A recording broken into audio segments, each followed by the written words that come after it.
भुइयाडी बस्ती को तोड़ने का जो नोटिस दिया गया है, हम लोग काफ़ी परेशान थे कि किसके शिकायत पर यह काम किया जा रहा था। ये खुलासा हुआ है कि 30 अगस्त 2023 में Arjun Munda tribal affairs minister ने भुइयाडी का इंक्रोचमेंट के लिए दरखास्त दी और सरयू राय जी की पूरी जानकारी में थी। और ये इसलिए किया गया क्योंकि कोई लेन देन का मामला है, नहीं तो ट्राइबल मिनिस्टर जिससे कोई मतलब नहीं है भुइयाडी से, वहां का ना तो सांसद है ना तो वहां का विधायक है, वो बोल रहा है कि यहाँ पर पोल्यूशन है, अतिक्रमण हटाना है। हमारा सीधा आरोप है कि सरयू राय जी और अर्जुन मुंडा जी का क्या सेटिंग है एसटीपी कंपनी से, कॉर्पोरेट घराना से।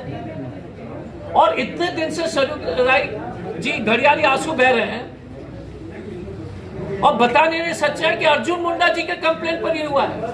भारत के इतिहास में पहली बार एक जनप्रतिनिधि जनता के खिलाफ, जनता को हटाने के लिए दरखास्त दे रहा है एनजीटी में।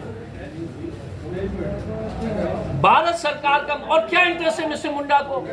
और मिस्टर मुंडा जो सरयू राय के हितैषी, समर्थक, शुभचिंतक सब चीज हैं जो सार्वजनिक सबको मालूम है, उस व्यक्ति को पूरा प्रोटेक्शन देने के लिए सरयू राय ने धोखा दिया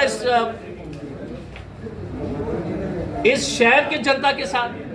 सरयू राय जी ने आप लोगों को एक बार भी नहीं बताया कि ये जो दरखास्त है अर्जुन मुंडा ने 30 अगस्त 2023 में दिया है। और मान लीजिए आप लोग प्लीज नोट इट, भारत के इतिहास में कभी भी पहली बार होगा जब मंत्री ने पब्लिक का घर तोड़ने के लिए बुलडोजर से दरखास्त दिया होगा। बहुत बड़ा लेन देन है।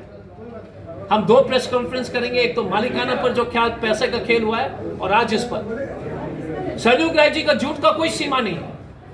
कल वो ट्विटर में और फेसबुक में डालते हैं 10 बजे कि हमने दरखास्त दे दी है संजय उपाध्याय ने। 1 बजे खबर आती है कि वो तो रद्द हो गया। हम हमेशा कहते हैं कि हमने सरकारी वकील से बात की, महाधिवक्ता से बात की, चीफ मिनिस्टर से जो हमारी संपर्क रहा है, और हमने कहा कि गरीब लोग के पक्ष रखिए। तो सरकारी वकील ने जो बातें सब रिकॉर्ड ले लिए, उसी आधार पर पेश किया तो 2 सितंबर को फिर से डेट दिया गया। उसके अलावा हमने एक वकील तय किया था, संजय बैनर्जी जी, उन्होंने दरखास्त फाइल किया था, लेकिन उनका दरखास्त आने का टाइम तब तक जो है टाइम पार हो गया था तो बेंच उठ गई थी। लेकिन हम लगातार इस पर लड़ेंगे। लेकिन हमारा आपसे एक ही सवाल है, सरयू राय ने असेंबली में कभी सवाल नहीं उठाया क्योंकि अर्जुन मुंडा का नाम है। ना चीफ सेक्रेटरी से पूछा, ना सीएम से पूछा, क्योंकि भाई साहब पूरा सेटिंग है कॉर्पोरेट और एसटीपी मैन्युफैक्चरिंग के साथ। तो इनके लिए घर उड़ जाए, बुलडोजर चल जाए, लेकिन पैसा चंगासी आनी चाहिए। ये पैसा का खेल है।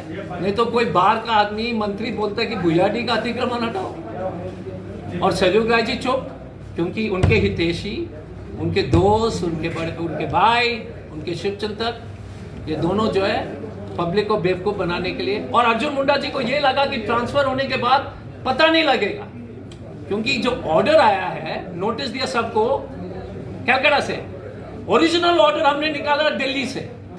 दिल्ली के एनजीटी में जो फाइल हुआ उस आधार पर जो है, नहीं तो किसी को नहीं मालूम होता, क्योंकि नोटिस एनजीटी ने अर्जुन मुंडा को नहीं दिया, वो तो झारखंड सरकार को दिया, लेकिन अर्जुन मुंडा के दरखास्त से। तो आप सोच लीजिएगा कि एक आदमी को एक सार्वजनिक क्षेत्र में काम करने वाले व्यक्ति हम सब लोग हैं, हमको कितनी मेहनत करना पड़ता है इन लोगों के जो झूठ निकालने के लिए।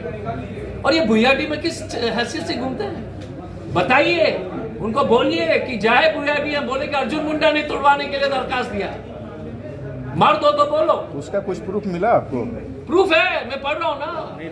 आप नहीं थे? The original application, NGT Delhi का ऑर्डर, आपको कॉपी मिलेगा, अंग्रेजी में पढ़ लेता हूं। The original application number 567/2023 was taken up suo motu by the New Delhi bench of the National Green Tribunal on a complaint made by Shri Arjun Munda, Honorable Minister of Tribal Affairs, Government of India, dated 30/08/2023, and has been transferred to the Eastern Zone branch of the National Green Tribunal.